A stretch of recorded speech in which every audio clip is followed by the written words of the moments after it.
दोस्तों, आचार्य चाणक्य की नीतियां और विचार भले ही आपको थोड़े कठोर लगें, लेकिन ये कठोरता ही जीवन की सच्चाई है। हम लोग अपनी भाग दौड़ भरी जिंदगी में भले ही इन नीतियों को नजरअंदाज कर दें, लेकिन ये नीतियां ही जीवन की हर कसौटी पर आपकी मदद करेगी। आचार्य चाणक्य की इन्हीं नीतियों में से आज हम एक और नीति का विश्लेषण करेंगे। दोस्तों, दोस्त को सच्ची दौलत कहा जाता है। कहते हैं कि अगर आपको जीवन में सच्चा दोस्त मिल जाता है तो आपका जीवन बहुत आसान हो जाता है, लेकिन दोस्त अगर सही न हो तो वह आपकी बर्बादी का कारण बन सकता है। इसीलिए मित्र बनाने से पहले आपको उसे अच्छी तरह से परखना जरूरी है। लेकिन अब ये कैसे तय करें कि कौन सा व्यक्ति आपका सच्चा मित्र बन सकता है और कौन सा नहीं? यहाँ पर आपको आचार्य चाणक्य की नीतियों से सीख लेनी चाहिए। आचार्य ने सच्चे दोस्त को लेकर तमाम बातें नीति सूत्र में बताई है, जिन्हें अपनाकर आप भी अपने लिए एक बेहतर मित्र चुन सकते हैं। आइए इसे विस्तार से समझते हैं। सही मार्ग दिखाने वाला व्यक्ति। दोस्तों, जो व्यक्ति आपको हमेशा सही मार्ग दिखाए, आपको झूठी बातों से बचाए और वास्तविकता से जोड़े, वो वास्तव में आपका हितैषी होता है। ऐसे व्यक्ति को आपने अगर मित्र बनाया तो आपको कभी पछताना नहीं पड़ेगा। जो लोग आपके मुंह पर तो अच्छी बातें करते हैं और पीठ पीछे बुराई करते हैं, वो कभी भी आपके सच्चे मित्र नहीं हो सकते। दोस्तों, एक सही मार्ग दिखाने वाला व्यक्ति वह होता है जो अपने विचारों और कर्मों से दूसरों को प्रेरित करता है। वह उन्हें सही रास्ता दिखाने के लिए उदाहरण बनता है। वह सत्य, ईमानदारी और न्याय के मानकों का पालन करता है। वह अन्य लोगों की सुनता है और समझता है ताकि उन्हें उचित मार्गदर्शन दे सके। वह समस्याओं का समाधान ढूंढने में मदद करता है और लोगों को उनके पोषण और समृद्धि के लिए प्रोत्साहित करता है। एक सही मार्ग दिखाने वाला व्यक्ति न केवल अपने आप सही रास्ते पर चलता है, बल्कि दूसरों को भी उसी दिशा में प्रेरित करता है। बुरे समय में साथ देने वाला व्यक्ति। दोस्तों, जब व्यक्ति का अच्छा समय होता है तो बहुत सारे मित्र उसके आसपास होते हैं, लेकिन जब विपत्ति आती है तो ज्यादातर लोग साथ छोड़ जाते हैं। कुछ गिनती के लोग ही पास होते हैं। ऐसे समय में जो लोग आपके साथ रहते हैं वही वास्तव में आपके मित्र होते हैं। इनको अपने जीवन का सच्चा मित्र मानने में कोई हर्ज नहीं है। दोस्तों, बुरे समय में साथ देने वाला व्यक्ति वह होता है जो सहायता के लिए हमेशा उपलब्ध रहता है। वह दूसरों की दुख भरी परिस्थितियों में भी समझदारी और सहानुभूति दिखाता है। वह समस्याओं के समाधान के लिए एक समर्पित समर्थन प्रदान करता है और विश्वास दिलाता है कि उन्हें कभी अकेलापन महसूस नहीं होगा। आपकी खुशी के लिए त्याग करने वाला।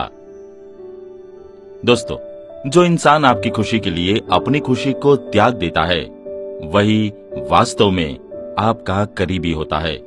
उसका साथ आपको कभी नहीं छोड़ना चाहिए। ऐसे लोग आपके अच्छे बुरे समय में हमेशा आपके साथ रहते हैं। ये आपके लिए कुछ भी कर सकते हैं और आपके सही मायने में सच्चे मित्र साबित होते हैं। सज्जन पुरुष को ही मित्र बनाएं।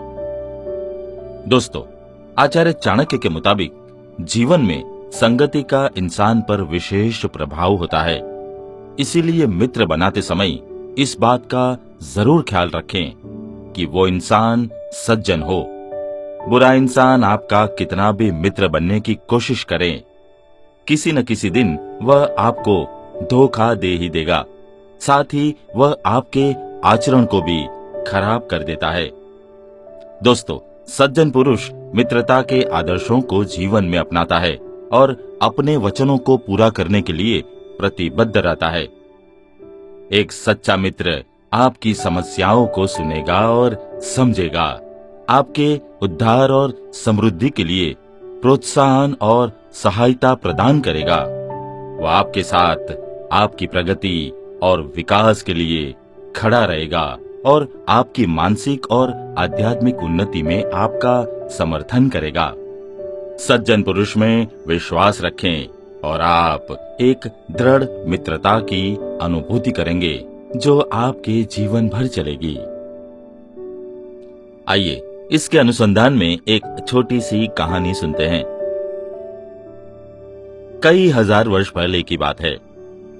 कृष्ण और सुदामा साथ साथ पढ़ते थे। उनमें गहरी मित्रता थी। बड़े होकर कृष्ण द्वारिका का राजकाज संभालने लगे और सुदामा अपनी गरीबी में जीते रहे। एक दिन सुदामा की पत्नी ने अपने पति से कहा, कृष्ण आपके मित्र है, वे राजा है, उन्हें धन दौलत की क्या कमी है? आप उनसे मिलते क्यों नहीं?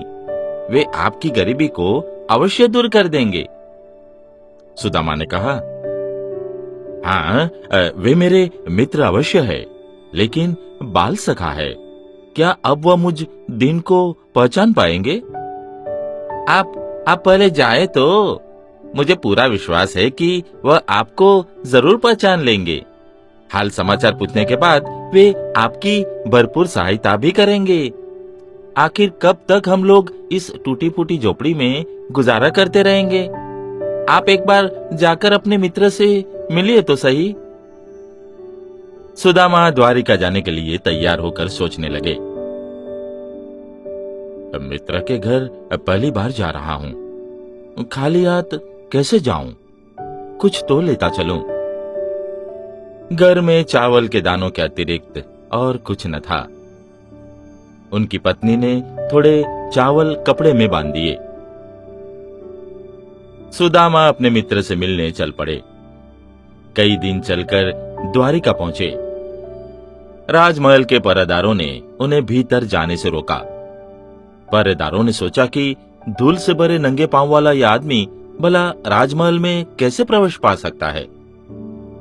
सुदामा ने पहरेदारों से हाथ जोड़कर कहा, आप महाराज को इतना ही कह दे कि आपका मित्र सुदामा आपसे मिलने आया है। पहरेदार ने महाराज कृष्ण को इस बात की सूचना दे दी। सुदामा का नाम सुनते ही कृष्ण नंगे पांव दौड़े और द्वार पर पहुंचकर उनसे लिपट गए। फिर वे सुदामा को आदर सहित भीतर ले आए। भीतर जाकर कृष्ण ने अपने मित्र को सिंहासन पर बिठाया। तभी वहां कृष्ण की पत्नी रुक्मणी आ गई। कृष्ण ने सुदामा के धीरे धीरे पांव पखारे और उनके पैरों से कांटे निकाले। कृष्ण ने सुदामा की दुर्दशा देखी तो उनकी आंखों में आंसू आ गए। कहने लगे, तुम अब तक क्यों नहीं आए? तुम्हारी यह हालत मुझसे देखी नहीं जाती। सुदामा कुछ कहने में संकोच कर रहे थे। वे शांत और गंभीर थे।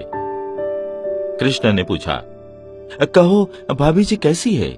बाल बच्चे कुशल से तो है ना? सुदामा ने कहा, तुम्हारी भाभी तुम्हें बहुत याद करती है। कृष्ण बोले, तब तो उन्होंने मेरे लिए कुछ उपहार भी भेजा होगा। लाओ पहले मुझे वह उपहार दो।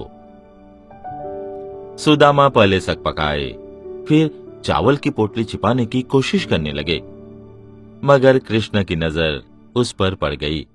उन्होंने झट से पोटली उठा ली और उससे चावल निकालकर मुंह में डालने लगे और बोले, आहा, कितना स्वादिष्ट है। इतना सुंदर उपहार लाकर भी तुम इसे छिपा रहे थे। रुक्मणी ने दोनों को प्रेम पूर्वक भोजन कराया। सुदामा बहुत दिनों तक कृष्ण के महल में ठहरे। पत्नी की बात याद आती पर कुछ कह नहीं पाते।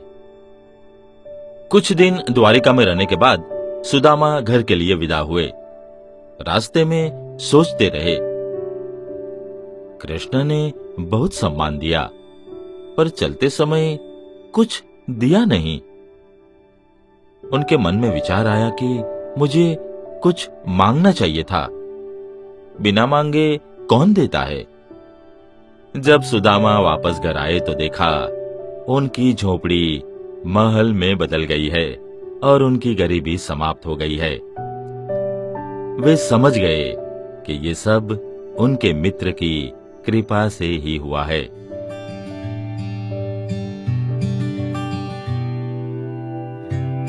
दोस्तों, आज के एपिसोड में बस इतना ही।